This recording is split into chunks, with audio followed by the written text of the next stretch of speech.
Ian and Larissa asked me to read a couple of quotes from a man named John Piper, who's a well-known Bible teacher, and he talks about marriage and how this mystery refers to Christ and the church. And he says this: marriage is not mainly about prospering economically. It is mainly about displaying the covenant-keeping love between Christ and his church. He says, knowing Christ is more important than making a living.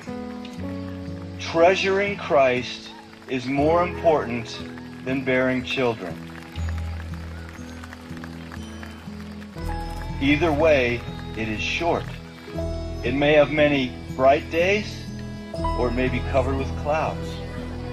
But if we set our face to make of marriage mainly what God designed it to be, no sorrows and no calamities can stand in our way. Every one of them will be not an obstacle to success, but a way to succeed.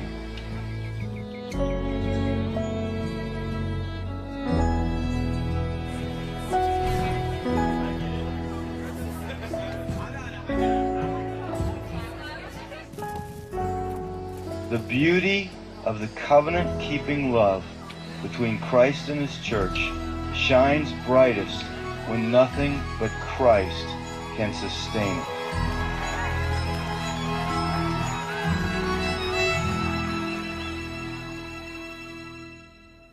Ian and I first met in 2005 at college and had a blast for 10 months getting to know each other. And I was looking through and I found one of my favorite pictures, which I think was actually taken right before his accident. He set up a camera on his tripod, and it's just a classic Ian face that to me sums up who he is. We'd been dating for 10 months and he was working an extra job for his dad, and he was on his way to work near Pittsburgh. And we got a phone call that he had been in an accident, and we didn't know if it was when he got to work or on his way. And so we got down to Pittsburgh, and I was just praying the whole time in the car that it wouldn't be his brain. After being at the hospital for a few hours, we found out that it was, and he had been in brain surgery for a few hours and had suffered a traumatic brain injury. God totally spared his life. One night he was failing 4 out of 5 brain activity tests, and the next morning he was doing well and his brain was starting to respond again.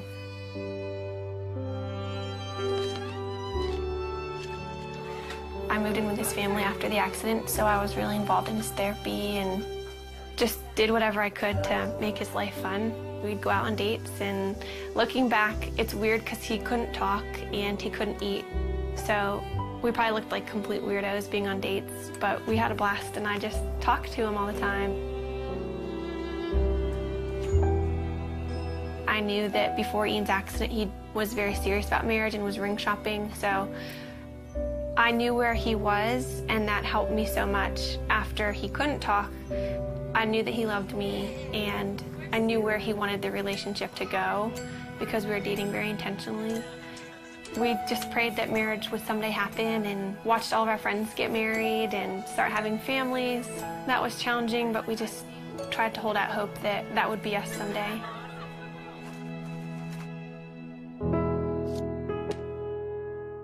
This is our board of gratefulness, and we encourage anybody who comes in to write a note of something that they're thankful for. It could be really small. Mine is just Saturday mornings, and it's just a good way that we've found to be just practicing gratefulness. And Ian, I think half of yours say my wifey, which is pretty cool.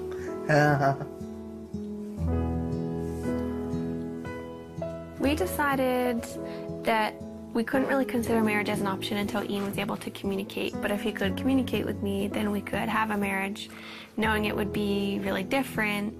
But as long as Ian could talk to me, then we could make it work. So once Ian began communicating, it became a little bit more of an option. And then we just kind of watched Ian progress. Hi, husband. I don't want to be. How are you? What? I'm good. How was your day? Yes. A conversation I had with his dad, it was one of those conversations where I realized this could happen. Then that August, his dad was diagnosed with brain cancer. And at that point, his dad's biggest concern was Ian and I, and whether or not we were going to get married or step away from our relationship. He wanted us to make a decision to move our lives in some direction.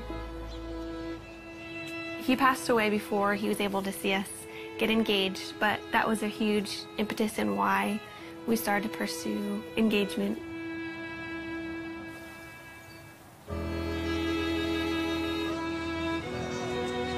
Throughout premarital counseling, we just used this momentary marriage.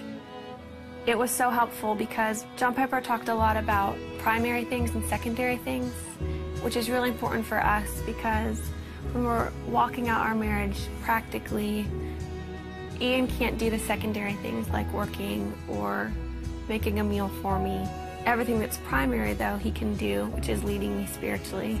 Ian always comes back to the foundational truths of who God is and kind of reels me back in from my emotions, and that's the most important thing.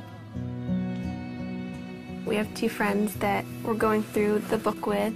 I think we've just been able to help them see that maybe the little things that they're excited for about marriage are worth being excited about, but they're not the end all and be all of their marriage. But we also have so much to learn, and we're learning from them and things that they share because our relationships are different and we can glean different things from each other. I think what helped us in deciding to make this commitment to each other, at least for me, is knowing that Ian wouldn't have left me if the roles were reversed, and that we love each other and we know that God's going to be faithful to our marriage. We're able to love each other with, I think, a more Christ-like love because of Ian's disability, and just to understand that picture a little bit better than if you were healthy. Yeah. Do you agree? Yes. What about God enables you to have a happy marriage? You know, What? he's awesome. He's awesome. Yeah.